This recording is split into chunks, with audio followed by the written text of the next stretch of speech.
जय Hind friends. Current affairs की series में हम लोग कंटिन्यू आगे बढ़ रहे हैं और इन लेक्चर्स में हम लोग जो 2023 की महत्वपूर्ण घटनाएं थी उन पर चर्चा कर रहे हैं अलग अलग टॉपिक पर। टॉपिक आपका पूरा कवर होगा एग्जाम से पहले, तो ये ध्यान रखिएगा कि ये जो मतलब लेक्चर हो रहे हैं ये एक टॉपिक को लेकर के उसके डिफरेंट व्यू और डिफरेंट डायमेंशन के साथ आपको बताए जा रहे हैं। तो यहाँ पर आपको ये ध्यान में रखना है कि आप ये मत सोचिएगा कि पीटी में तो ऐसा नहीं आता है या वन लाइनर क्वेश्चन में तो ऐसा नहीं आएगा। कुछ चीज़ें इसकी आएंगी, ठीक है, कोई कोई टर्मिनोलॉजी आएगी। जैसे टू स्टेट सॉल्यूशन पूछा गया था कि ये किसके संबंध में कहा जाता है, तो ये सारी चीज़ें जो है ये पूछी जाती हैं, ठीक है। तो इनको मतलब अलग करके मत पढ़िएगा। दूसरी बात कि पीटी के लिए आपका कंटिन्यू जो है मंथ वाइज या इम्पॉर्टेंट जो सेक्शंस हैं वो आपके आ जाएंगे। एग्ज़ाम से पहले सब कुछ हो जाएगा, बस आप इसी को कंटिन्यू करते रहिए। कुछ लोगों का कमेंट था कि यूपी का जो पेपर होने वाला है आर ओ और यूपी पीसीएस का, तो आर ओ के लिए तो नहीं मैं फोकस कर रहा हूँ, लेकिन हाँ पीसीएस एग्ज़ाम के लिए आप ये चीज़ें ध्यान रखिएगा कि उसके पहले आपका फरवरी तक में सारा कुछ आ जाएगा। मैक्सिमम जो लेक्चर आएंगे यूपी के वो 10 या 12 मार्च तक सारा जो है हो जाएगा आपका, ठीक है। तो आपको ज़्यादा चिंता करने की ज़रूरत, ठीक, वो सब एक एक लेक्चर में हो जाएंगे। अच्छा, अब हम जो आज हमारा टॉपिक है वो ये है कि विदेश नीति के एक अंग के रूप में या एक पहल के रूप में जो रक्षा सहयोग है भारत का, उसकी भूमिका हम डिस्कस करेंगे। तो आज का जो हमारा टॉपिक है वो लिख लेते हैं।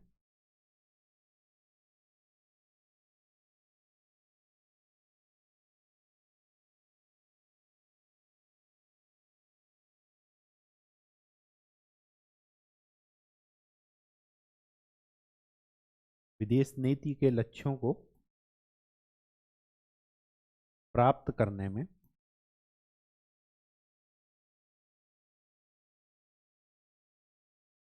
रक्षा सहयोग की भूमिका।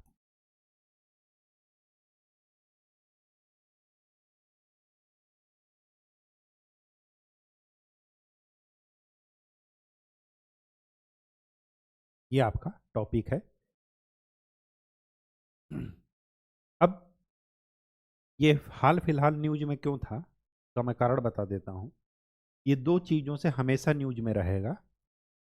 एक तो ये कि भारत दूसरे देशों के साथ सैन्य अभ्यास हमेशा करेगा। ये रिक्वायरमेंट दोनों देशों की है, भारत की भी और जिसके साथ वो सैन्य अभ्यास करेंगे उनकी, तो ये चीज़ें हमेशा बनी रहेंगी। दूसरी बात, अभी हाल फिलहाल में 2023 में भारत ने क्या किया था कि वियतनाम को एक इन सर्विस मिसाइल युद्धपोत दिया था। मतलब वो रिटायर नहीं हुआ था, ये ध्यान रखिएगा, वो अभी भी वर्किंग में था भारत के पास, और इसका नाम था INS कृपाड़।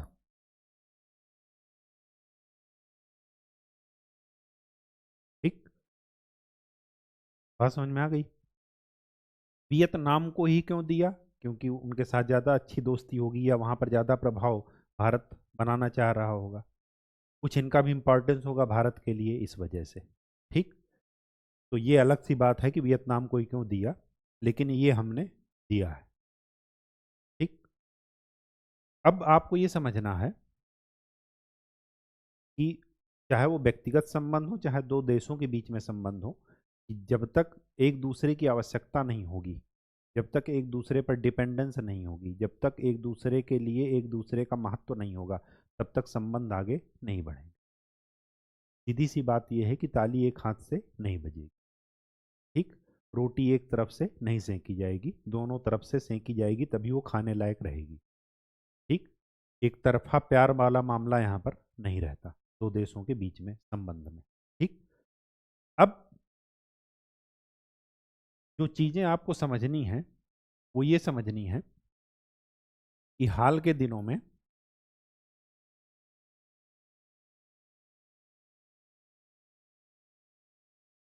सैन्य सहयोग,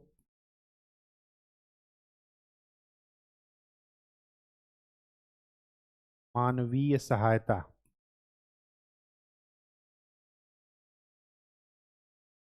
और संयुक्त राष्ट्र के शांति सेना में योगदान या शांति सैनिक भेजने के मामले में भारत का योगदान ये बढ़ रहा है। आपको हवा में कोई बात नहीं करनी है, बताना है कुछ एग्जाम्पल दे करके, क्योंकि चीजें क्या रहें, चीजें जो है रटना ना पड़े और आपको जो है दो तीन पॉइंट हमेशा याद रहें। सैन्य सहयोग में आप ये लिख सकते हैं कि अंतर्राष्ट्रीय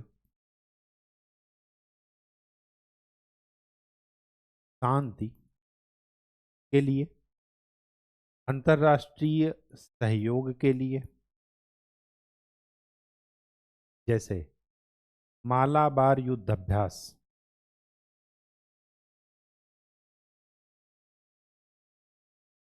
ये हम क्या कर रहे हैं, चार पांच कंट्री मिलकर के कर रहे हैं। क्वाड का गठन, मालाबार युद्धाभ्यास में कौन कौन है, जापान, ऑस्ट्रेलिया, इंडिया और यूएस, इन्हीं चारों ने मिल करके बना लिया क्वाड। ठीक। अब ये हो गया पहली बात। दूसरी बात, सैन्य सहयोग में और क्या कर सकते हैं, लोकतंत्र की बहाली के लिए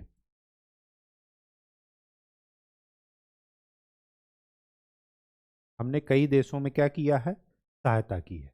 जैसे पड़ोसी देश, शुरू करते हैं पड़ोसी देश से, मालदीव में, मालदीव में जब तख्ता पलट हुआ वहाँ के राष्ट्रपति के खिलाफ, ये बात है 1990 के आसपास की। ठीक। तब जो है हमने क्या किया, भारतीय सेना ने तुरंत पहुंचे और ऑपरेशन कैक्टस चलाया।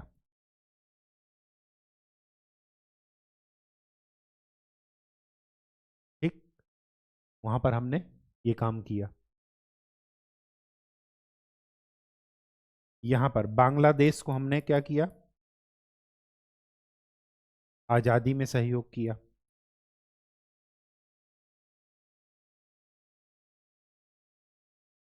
1971। ठीक। अभी भी म्यांमार में क्या है, सैन्यता वो है शासन।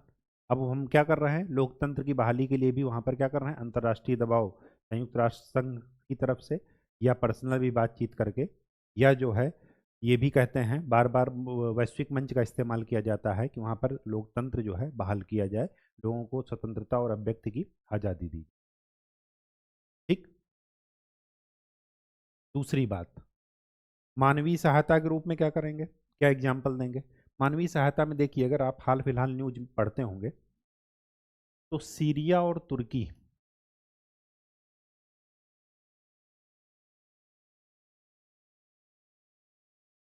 यहाँ पर क्या हुआ, बाढ़ आई तो हमने क्या चलाया, ऑपरेशन दोस्त, मानवीय सहायता यहाँ पर भेजी। जबकि ये दो के दोनों कश्मीर मामले में हमेशा हमारे खिलाफ रहते हैं, पाकिस्तान को सपोर्ट करते हैं, लेकिन मानव होने के नाते हमने क्या किया कि कभी तो इनकी आंखें खुलेंगी। जबकि कश्मीर क्या है, द्विपक्षीय मुद्दा है भारत और पाकिस्तान का, लेकिन फिर भी ये क्या कर रहे हैं, बेगानों की शादी में अब्दुल्ला दीवाना वाली हाल इन दोनों की है, लेकिन भारत ने उसको इग्नोर नहीं किया। ठीक। दूसरी बात, अभी आप हाल फिलहाल न्यूज में देख रहे होंगे कि इजराइल का हम समर्थन कर रहे हैं किस मामले में, कि आतंकवाद किसी भी रूप में बर्दाश्त नहीं है और इजराइल को अपनी आत्म सुरक्षा का पूरा हक है, अपनी संप्रभुता का रक्षा करने का पूरा अधिकार है। लेकिन फिलिस्तीनियों के लिए हम क्या कह रहे हैं, राहत सामग्री भेज रहे हैं, इजराइल पर दबाव डाल रहे हैं कि आप निर्दोष फिलिस्तीनियों को मत मारिए, आप आतंकी हमास को मारिए, लेकिन निर्दोष फिलिस्तीनियों को मत मारिए। तो यहाँ पर क्या है, फिलिस्तीन को मदद हम दे रहे हैं, ये क्या है, मानवीय सहायता है। तालिबान के शासन के दौरान भी अफगानिस्तान में हम क्या कर रहे हैं, क्षमता निर्माण कार्यक्रम कर रहे हैं, capacity building programme.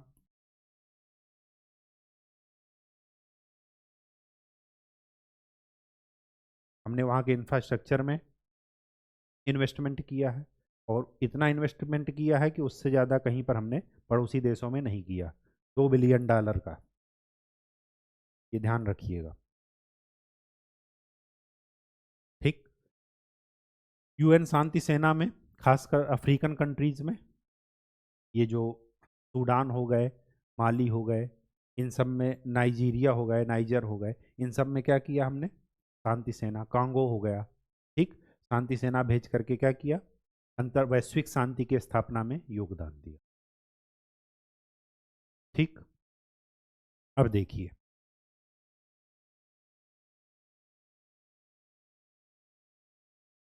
Next heading क्या डालिए, कि भारत की विदेश नीति के लक्ष्य।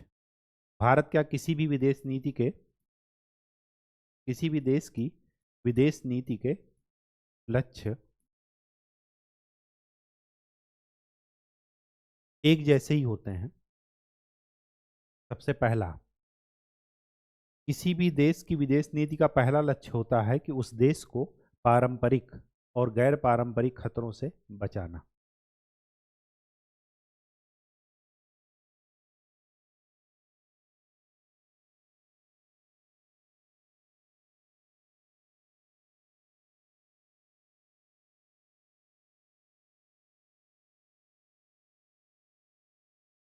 ये सबसे पहला लक्ष्य होता है किसी भी देश की विदेश नीति का, तो भारत का भी यही है।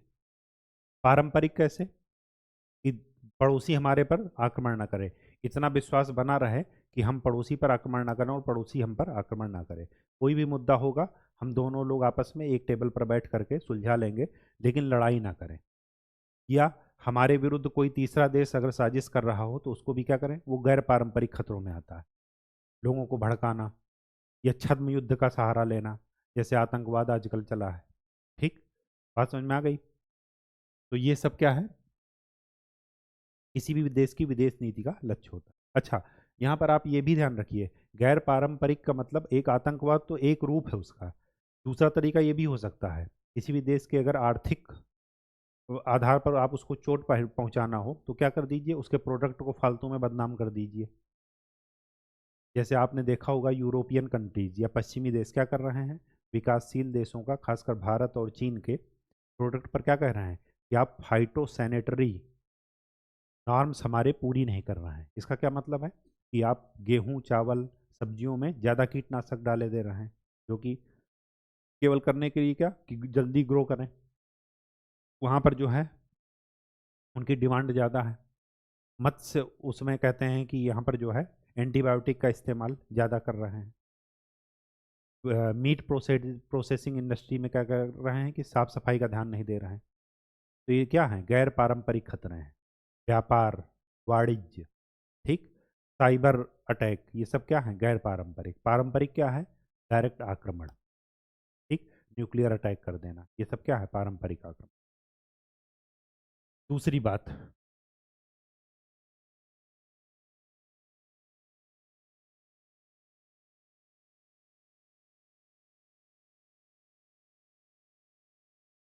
प्रवासी भारतीयों का से संपर्क और उन्हें संरक्षण प्रदान कर।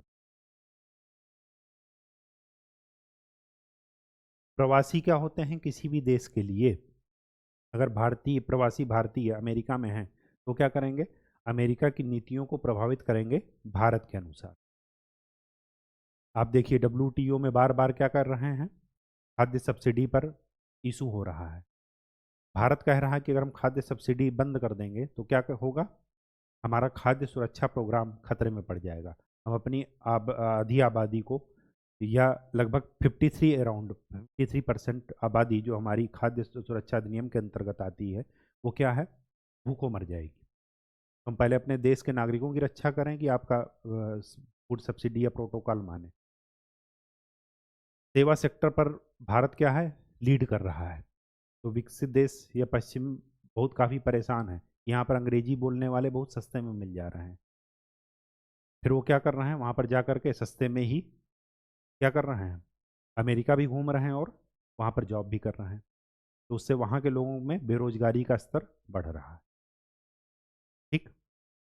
तीसरी बात, किसी भी देश की विदेश नीति का ये लक्ष्य ये होता है कि वैश्विक स्तर पर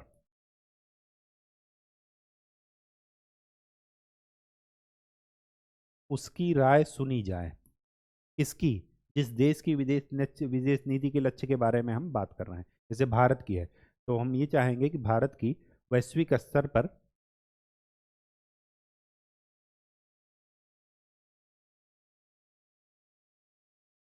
सुनी जाए और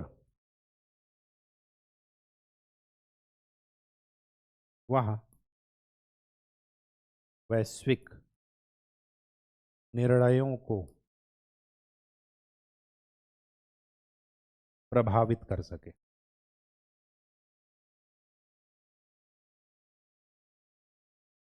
मैंने आपको क्या बताया कि भूगोल तय करता है कि कोई देश सुपर पावर बनेगा या नहीं। श्रीलंका कभी भी सुपर पावर नहीं बन सकता। उसका भूगोल देख रहे हैं, कितनी उसके पास जमीन ही है। सेशल्स बहुत ही छोटी कंट्री, बहरीन बहुत ही छोटी कंट्री, ये सब सुपर पावर कभी नहीं बन सकती। रसिया को देखिए, कनाडा को देखिए, अमेरिका को देखिए, चीन को देखिए, भारत को देखिए, ये सब क्या हैं, वैश्विक शक्ति के प्रबल दावेदार हैं, और इनमें से कुछ तो क्या हैं, महाशक्ति ही हैं। तो अगर श्रीलंका चाहेगा कि हम हमारी राय सुनी जाए, तो क्या करेगा, किसी भी महाशक्ति के साथ में हो लेगा। और यही क्या है, नियम है, चाहे वो व्यक्तिगत जीवन का हो और चाहे वैश्विक स्तर पर हो या दो देशों के बीच में हो। कि स्वाभाविक सी बात है, जब आप कमज़ोर हैं और जान रहे हैं कि हमें कोई भी आकर के पीट देगा, तो फिर क्या करेंगे आप, एक ऐसे व्यक्ति के साथ रिलेशन रखेंगे जिसका क्या हो, दबदबा हो सोसाइटी में। ठीक वैसे ही देशों के स्तर पर चलता है। अब अफ्रीकन देश इतने छोटे छोटे हैं, ना तो वो टेक्नोलॉजी में आगे, रिसोर्सेज बहुत ज़्यादा हैं, शिक्षा का स्तर भी कम है, स्वास्थ्य का स्तर भी निम्न है। तो क्या कर रहे हैं, वो पिछलग्गू बने हैं। तो उन विदेश नीति का लक्ष्य क्या होगा कि हम, हमारी राय जो है वैश्विक मंचों पर क्या हो जाए, सुनी जाए, वैश्विक स्तर पर या वैश्विक मंचों पर हमारी राय सुनी जाए। और दूसरी बात, अगर कोई डिसीजन हो रहा हो तो उस डिसीजन को हम क्या करें, प्रभावित करने की क्षमता रखें। ठीक। अब देखिए यहाँ पर जो है जब अब मैं आपको वर्ल्ड हिस्ट्री पढ़ाऊंगा, तो वर्ल्ड हिस्ट्री में आप देखेंगे कि दो बिल्लियों के बीच में लड़ाई में मजा कौन लेता है, बंदर लेता है। ठीक वैसे ही वैश्विक स्तर पर भी होता है। आप देखिए, यूक्रेन में देख लीजिए, हाल फिलहाल दो महाशक्ति जो है लड़ रही हैं, और मोहरा कौन बना है, यूक्रेन। इजराइल और फिलिस्तीन में देख लीजिए, फिलिस्तीन में खुल करके अरब कंट्री इजराइल के खिलाफ नहीं आ रहे हैं। क्यों, क्योंकि उन्हें पता है कि ना तो हमारे पास टेक्नोलॉजी, ना हमारे पास सैन्य शक्ति इतनी, बस एक ही है, वो क्या है, इस्लामिक बम। नहीं खुल करके आ रहा है सामने, धर्म के नाम पर ऐसे धर्म के वो करते रहते हैं। ठीक वैसे ही यहाँ पर है कि अगर हमारे बारे में, अफ्रीका के बारे में कोई डिसीजन, अफ्रीका के किसी देश के बारे में डिसीजन हो रहा है, तो कम से कम उस देश की तो राय पूछ लीजिए कि उसकी क्या राय है।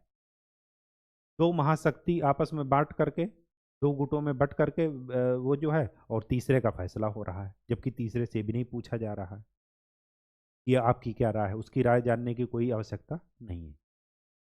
तो कम से कम उसकी राय सुनी जाए और वो अपने बारे में खुद निर्णय ले सके, या किसी तीसरे निर्णय के लिए, किसी तीसरे मुद्दे के लिए वो अपनी राय व्यक्त कर सके। तो इसके लिए हम क्या बनाते हैं, किसी भी देश की विदेश नीति बनाई जाती है। ठीक। और चौथा पॉइंट, कि भारत को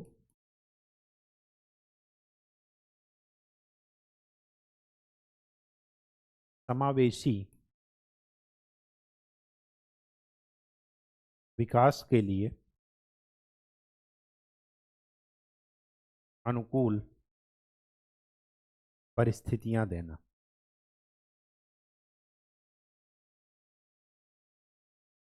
अब कोई देश अगर पड़ोसी के साथ लड़ता ही रहेगा, तो ना तो वो अपना विकास कर पाएगा, ना पड़ोसी का विकास होगा।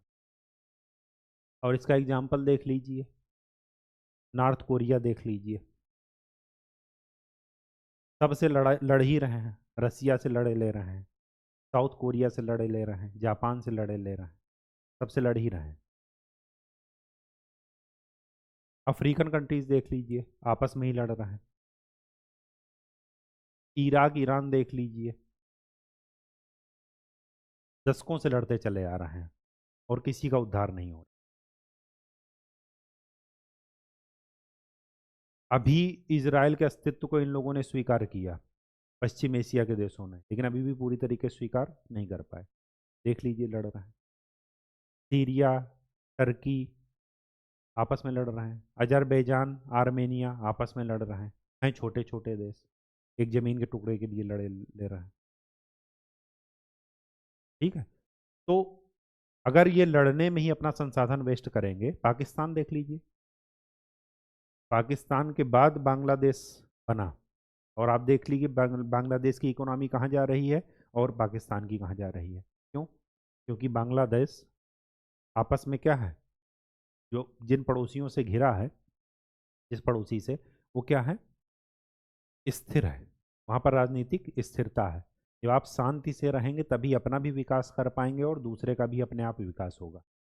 और अगर आप खुद शांत नहीं हैं, तो ना तो खुद शांत रहेंगे, ना दूसरे को शांत रहने देंगे। तो मैक्सिमम रिसोर्स कहाँ जाएंगे? लड़ने में, हथियार की होड़ में। पाकिस्तान के पास देख लीजिए, महंगाई इतनी चरम स्तर पर है, अपने ही हथियारों की वो सुरक्षा नहीं कर पा रहे हैं, लेकिन बनाए क्या है? Atom bomb. अब सोचिए, अगर एटम बम बनाने का पैसा वो अपनी जनता की भलाई में लगाते, अपने लोगों को अच्छा स्वास्थ्य देते, अच्छी शिक्षा देते, तो क्या दिक्कत थी कि भी अच्छे साइंटिस्ट बनते वैश्विक स्तर पर। आज इसरो देख लीजिए कहाँ है, कितने सैटेलाइट लॉन्च कर रहा है। क्यों ऐसा है? क्योंकि लड़ने से अच्छा है कि अपनी उन्नति के लिए क्या कीजिए, दिमाग लगाइए, अपनी उन्नति पर ध्यान दीजिए। ठीक। तो ये एक भारत की विदेश नीति का लक्ष्य है। अब विदेश नीति के एक भाग के रूप में हमने क्या पढ़ा?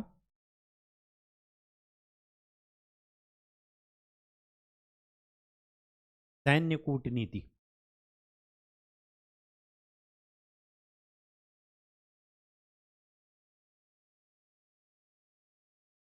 इसमें तीन चीजें आएंगी। सामरिक स्तर पर सहयोग,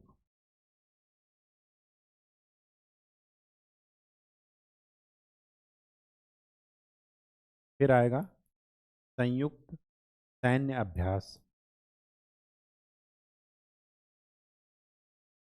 फिर आएगा आपदा प्रबंधन, और मानवीय राहत कार्य।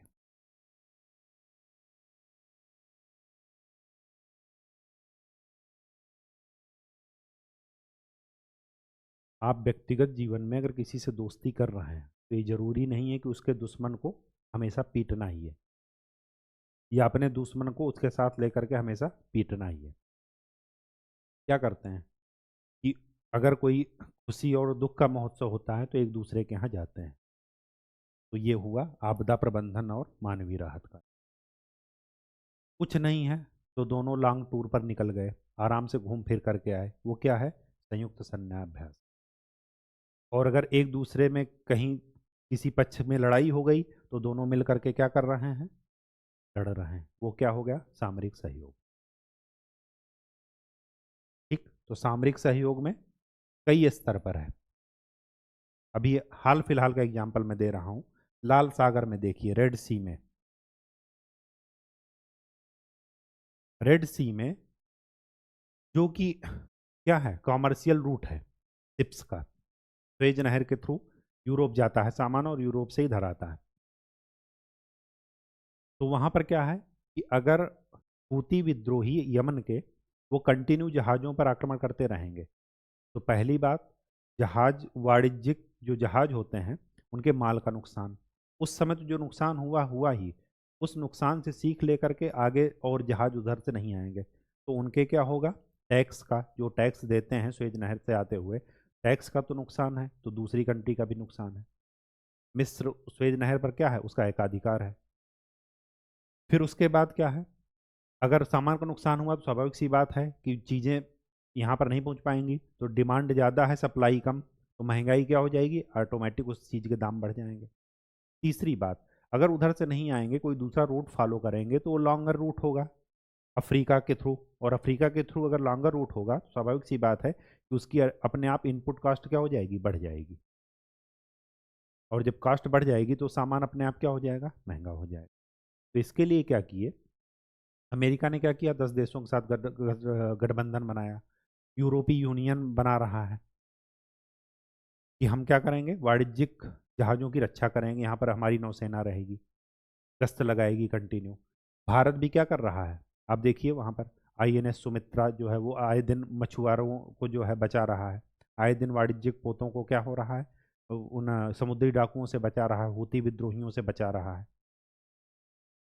ठीक है, तो ये क्या है? सामरिक सहयोग ही तो है। अगर यूरोपियन कंट्री का किसी का सामान आ रहा है इधर, तो उसने भारत को फ़ोन कर दिया कि भारत भाई जरा इधर देख लेना, हमारा सामान जा रहा है। तो इन्होंने कहा क्या? चिंता मत करो, आप उधर से जब तक आओगे क्या फालतू में वेस्ट करोगे ईंधन भी, टाइम भी। तो इसके लिए हम ही यहाँ पर घूम रहे हैं और हम ही जो है देख लेंगे। तो ये क्या है? सामरिक सहयोग है। भारत का सामान उधर जा रहा है तो भारत ने फ़ोन कर दिया। ठीक है, बात समझ में आ गई? तो ये ही है क्या है? सामरिक सहयोग।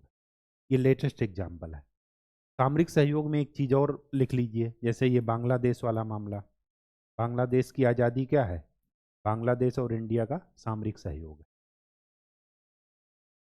और देख लीजिए वियतनाम। वियतनाम को हमने क्या किया? आईएनएस कृपाण दिया। पड़ोसी का वो, दुश्मन का दुश्मन दोस्त।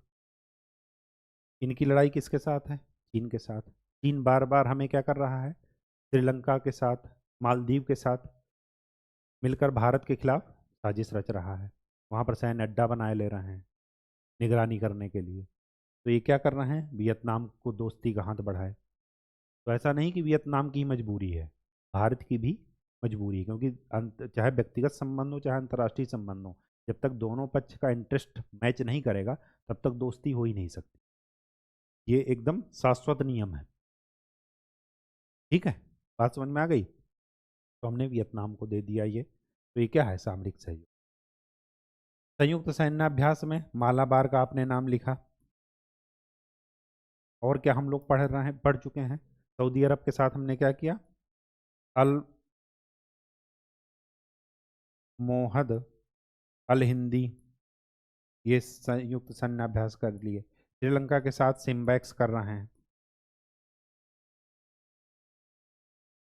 ठीक है, मैत्री कर रहे हैं बांग्लादेश के साथ। ठीक, युद्ध प्रहार कर रहे हैं अमेरिका के साथ। ये सब क्या है?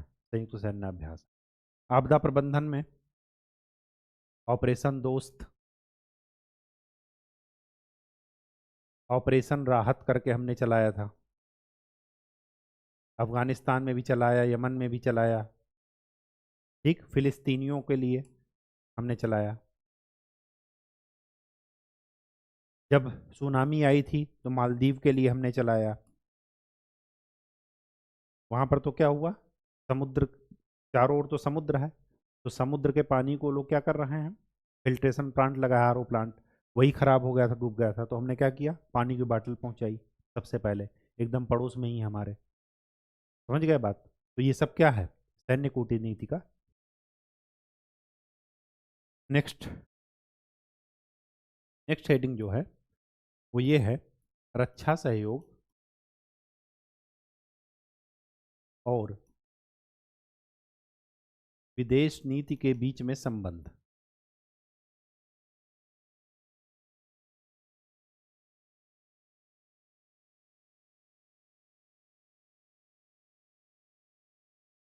क्या क्या संबंध है की डायमेंशन लिख लीजिए, क्या क्या चीजें हो सकती हैं।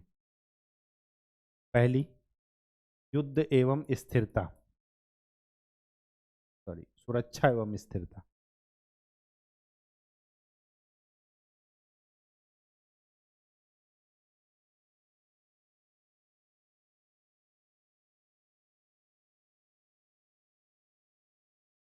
वैश्वीकरण, आतंकवाद, सुरक्षा एवं स्थिरता, वैश्वीकरण, आतंकवाद, रक्षा सहयोग के साथ देख रहे हैं तो प्रशिक्षण सेवा,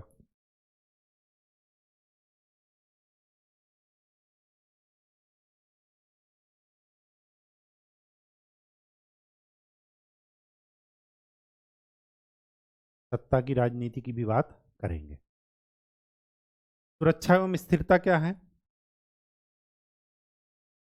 इसका एक एग्जाम्पल लिख लीजिए, सागर, भारत की सागर पहल है, security and growth for all in region, क्षेत्र में सभी को सुरक्षा और विकास। ठीक, भारत में अपने पड़ोसी देशों के साथ, मैंने आपको बताया क्या कि अच्छी गाड़ें अच्छा पड़ोसी बनाती हैं, ये एक बार पूछा गया है निबंध। अगर आपके साथ पड़ोसियों के साथ रिलेशन ठीक है तो आप अपने संसाधनों का इस्तेमाल लड़ाई करने की बजाय कहाँ लगाएंगे, अपनी उन्नति में लगाएंगे।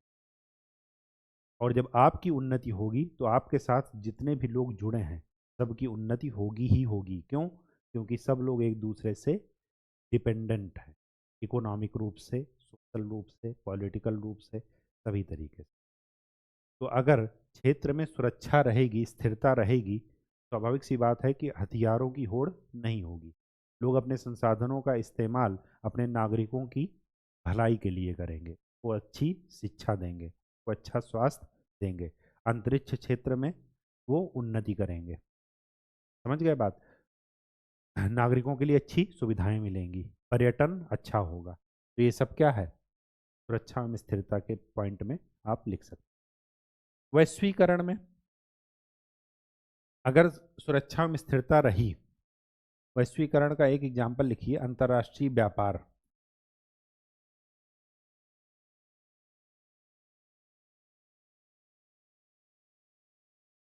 और अंतर्राष्ट्रीय व्यापार में अभी हाल फिलहाल मुद्दा लिखिए, लाल सागर वाला। बीच बीच में आप नाम सुनते होंगे, दक्षिणी चीन सागर, चीन कह रहा है इधर से मत जाओ, ये हमारा क्षेत्र है, ये हमसे परमिशन लेकर के जाओ। ठीक, तो अगर ये यहाँ पर सैन्य संबंध नहीं होंगे तो ये रूट क्या है, अतिक्रमण वाले हैं। ठीक, कोई विद्रोही हुआ, कोई देश हुआ, अपनी दादागिरी दिखाएगा। आतंकवाद, इस समस्या को तो बिना समन्वय के, बिना क्यों क्यों क्योंकि ये वैश्विक समस्या है, किसी एक देश की समस्या नहीं है।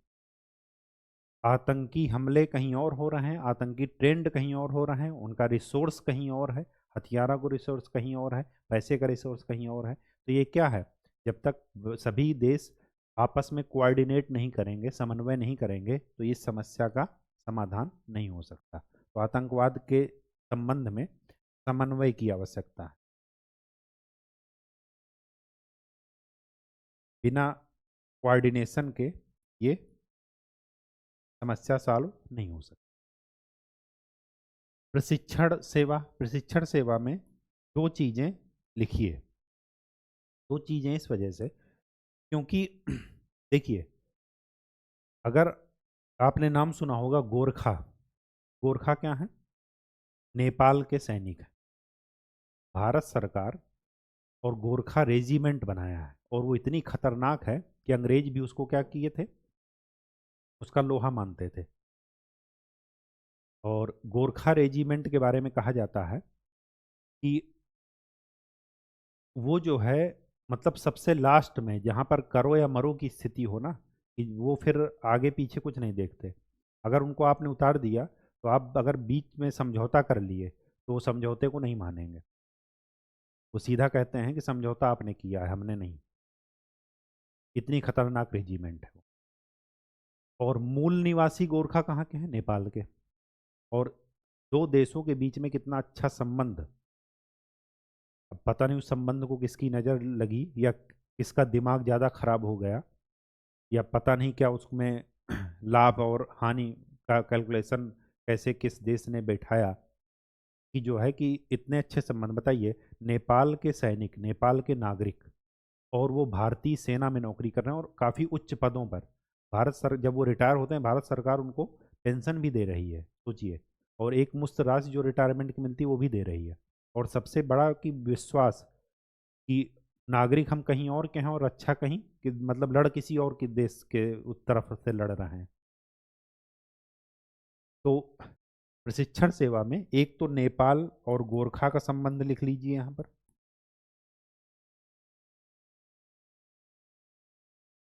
यहाँ पर प्रशिक्षण भी हम इनको दे रहे हैं, और अपनी सेना में इनको भर्ती भी कर रहे हैं। और दूसरा, एक इसमें लिखिए, अभी हाल फिलहाल मलेशिया का उदाहरण। वर्ल्ड में मुस्लिम पॉपुलेशन सबसे ज़्यादा अगर कहीं है तो वो है मलेशिया। ठीक, मलेशिया या इंडोनेशिया, इंडोनेशिया है शायद। मलेशिया और इंडोनेशिया, इनके सब आपस में क्या रहते हैं, भारत के साथ व्यापारिक संबंध के साथ साथ धर्म के मुद्दे पर ये क्या करते हैं, पाकिस्तान का सपोर्ट करते हैं। यहाँ पर बात भारत पाकिस्तान की आती है। अब यहाँ पर गौर करने वाली बात है, अभी जो किंग बने हैं वहाँ के, आज के उस, उनके जो बेटे हैं, उन्होंने क्या किया, यहाँ पर प्रशिक्षण लिया था भारत में, सेना में। दूसरी बात, एक यहीं के अलबंतुन हुसैन ऐसे करके नाम है इनका, ये भी यहीं भारतीय सेना में प्रशिक्षण लेकर गए और बाद में मलेशिया के क्या बन गए, पीएम। अब सोचिए, जब ऐसे लोग यहाँ से प्रशिक्षण ले करके, यहाँ का माहौल देख करके, यहाँ का जो है कल्चर देख करके, यहाँ का अनुशासन देख करके वहाँ पर जाएंगे, तो संबंध वो क्या बनाए रखेंगे, हमेशा सौहार्दपूर्ण। क्यों? क्योंकि वो ये जानेंगे, वो फिर धर्म के नाम पर नहीं चलेंगे, वो धर्म के नाम पर नहीं बटेंगे। वो अपने इंटरेस्ट और अपना ये जो यहाँ पर समय गुजारे हैं उसके हिसाब से वो देखेंगे, कि नहीं, जैसे र्यूमर इनके इस कंट्री के बारे में फैलाया जा रहा था, वैसा वहाँ पर कुछ। तो ये सैन्य प्रशिक्षण की। अफगानिस्तान को, वहाँ के नागरिकों को, वहाँ के सैन्य ऑफिसर्स को ट्रेनिंग देना। सैन्य प्रशिक्षण हम लोग अफ्रीका में भी कैपेसिटी बिल्डिंग प्रोग्राम के रूप में कर रहे हैं। ठीक है, तो ये सारी चीज़ें इसमें लिखेंगे आप। सत्ता की राजनीति, सत्ता की राजनीति में क्या करेंगे,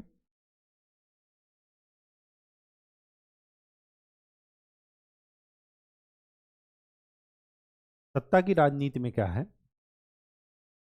कि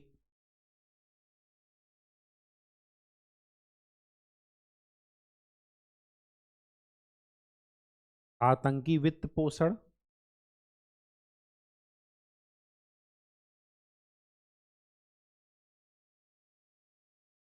आतंकियों का इस्तेमाल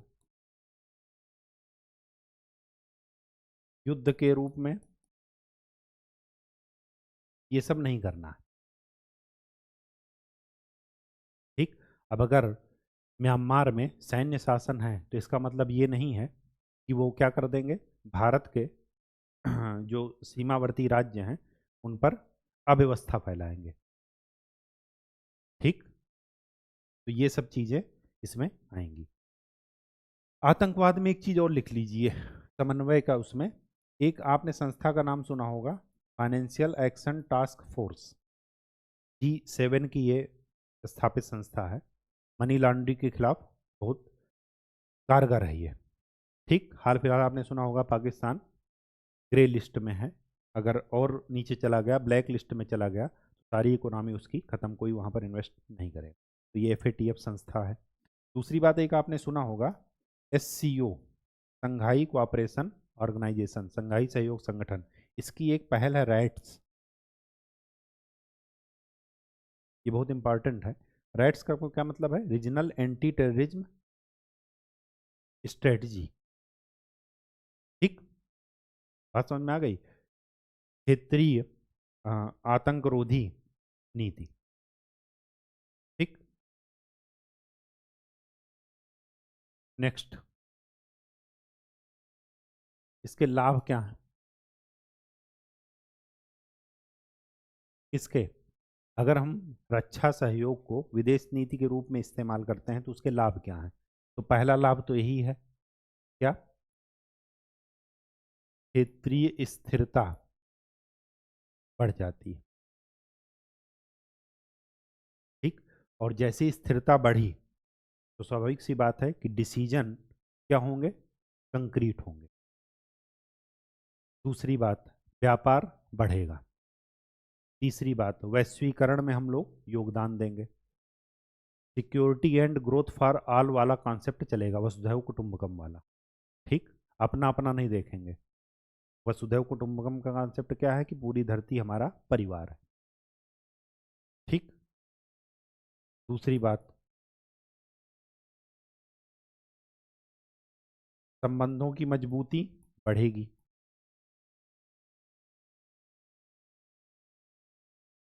तीसरा, हाँ, संबंधों की मजबूती हो गई दूसरा। तो तीसरा हो गया विश्वास बहाली, एक दूसरे पर विश्वास बढ़ेगा।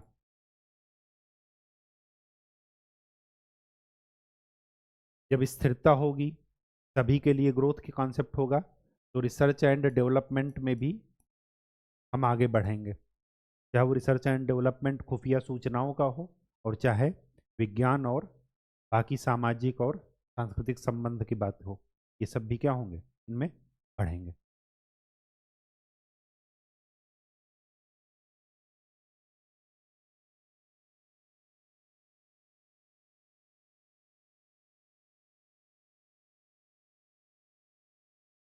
शांत एवं स्थिर विश्व का निर्माण होगा। ठीक, ठीक वैसे ही जैसे आपने देखा यूरोपीय यूनियन, एक ही वीजा सभी 27-28 देशों में काम करेगा। ठीक है, ये सब क्या है? इसके लाभ हुए। चुनौतियां क्या हैं? इनमें सबसे बड़ी चुनौती ये है, आप देखिए, अगर आपके पास 10 दोस्त हैं तो ऐसा नहीं कि आप 10ओं के साथ समान व्यवहार करेंगे। सबका साथ आपका व्यवहार अलग अलग और अपने और उसके इंटरेस्ट पर डिसाइड होगा। तो इसका कोई हार्ड एंड फास्ट रूल नहीं है कि हम एक ही नीति सभी के लिए लागू करें। अगर हमने वियतनाम को INS कृपाण, एक मिसाइल युद्धपोत वर्किंग इन सर्विस, उसको गिफ्ट किया है, इसका मतलब ये नहीं कि वही गिफ्ट हम बांग्लादेश को भी करें, और वही भूटान को भी करें, वही नेपाल को भी करें, वही श्रीलंका को भी करें, वही मालदीव को भी करें। ठीक, तो यहाँ पर क्या है? यूनिफॉर्मिटी नहीं है, एक समान, एक समानता नहीं होती। क्योंकि चाहे वो व्यक्तिगत संबंध हो, चाहे अंतर्राष्ट्रीय संबंध हो, देशों के बीच में संबंध हो, वो क्या होते हैं? अपने अपने इंटरेस्ट पर चलते हैं। जो जितना इम्पोर्टेंस एक दूसरे के लिए रखता है वो उतना ही क्या होता है? महत्वपूर्ण, और उसके संबंध उतने ही उतने ही गहरे। दूसरी बात, चीन का आक्रामक रवैया, ये सबसे बड़ी दिक्कत है। अब चीन वियतनाम को धमका रहा है कि आपने भारत से क्यों लिया, हमसे ले लेते हैं। वियतनाम और चीन की आपस में ही लड़ाई है। ये ठीक वैसी है जैसे हम पाकिस्तान को कहें कि आप चाय की पत्ती तंजानिया से क्यों ले रहे हो, हमसे ही ले लो, हम पूरी दुनिया को चाय पिला रहे हैं, तो आपको भी पिला देंगे। लेकिन वो नहीं लेंगे, नहीं, हम भारत से नहीं लेंगे। हमने उनको मोस्ट फेवर्ड नेशन का दर्जा दे रखा है 1996-98 से, कारगिल के युद्ध के बाद से ही। और उसके बाद में भी उन्होंने अभी तक हमें मोस्ट फेवर्ड नेशन का दर्जा नहीं। चीज़ें उनके यहाँ इतनी महंगी हैं। क्यों महंगी हैं? क्योंकि वो दूसरे कंट्री से आयात कर रहे हैं। कश्मीर के थ्रू अच्छे संबंध होते तो कश्मीर के थ्रू यहाँ से सामान जो है ले ही नहीं रहे। ठीक, गुजरात के पास में ही है कराची बंदरगाह, नहीं ले पा रहा है। क्यों? क्योंकि रिलेशन अच्छे। ठीक, वैश्विक मुद्दों पर असामान्य राय,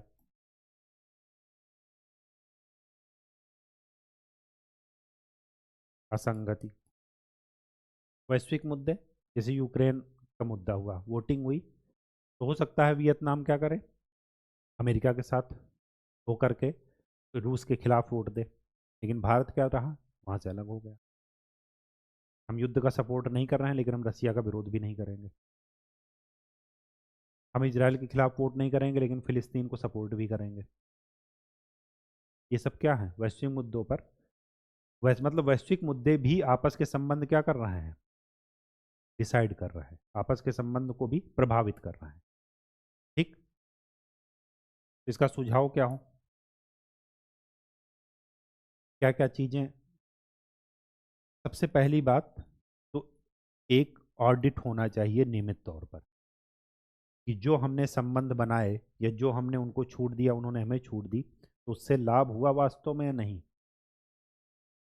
वियतनाम को अगर हमने एक्ट ईस्ट पॉलिसी का एक अच्छा भागीदार माना, तो एक्ट ईस्ट पॉलिसी हमारी आगे बढ़ी या नहीं बढ़ी?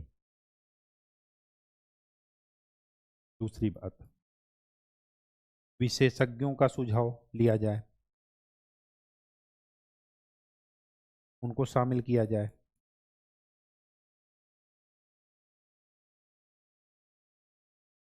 ठीक, तीसरा, देखिए आज के समय में ना लड़ना कोई नहीं चाहता, और उसका एक ही कारण ये है कि कोई भी अपने इकोनॉमी को नुकसान नहीं पहुंचाना।